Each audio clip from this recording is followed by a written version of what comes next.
Allah'a salam olsun xalqımıza, millətimizə inşallah. Bugün yenə Biləcərdə Makrofi deyilən ərazidə paket qutsa, 2 sotda 2 mərtəbə 105 kvadrat evimizin çəkişinə gəlmişik inşallah. Evimizin stat qiyməti 145 min manatdır.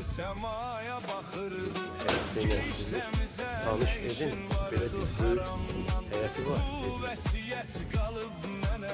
Gözəl. Böyle bir büyük heyeti var. Evimiz tədbiri satılır. Hem torpağın hem evin karşı var. Açıkçadır.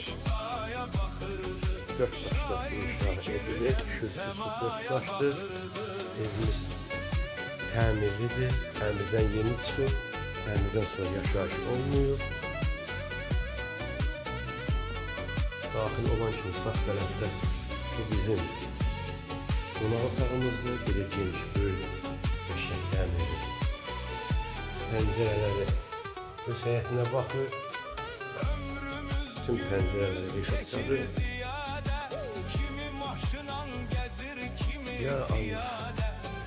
Hamam sahimiz evimizin.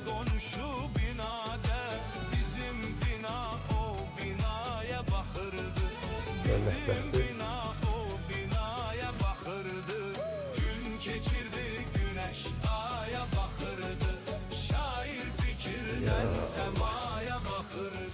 Qalxıb evimizin 2-ci mərtəbəsinə inşallah.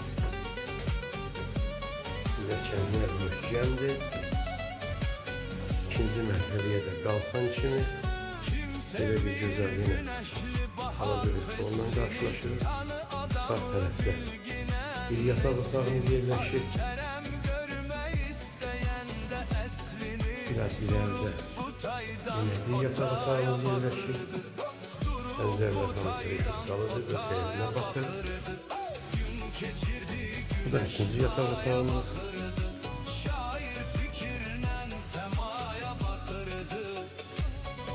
Ya Allah, evimiz 4 oda, bir hamam sahimiz yer, bir mətbəx. Balkonumuz öz həyətinə baxır, yolu asfaltdır. Gördüğünüz kimi evimiz tədbiri satılır.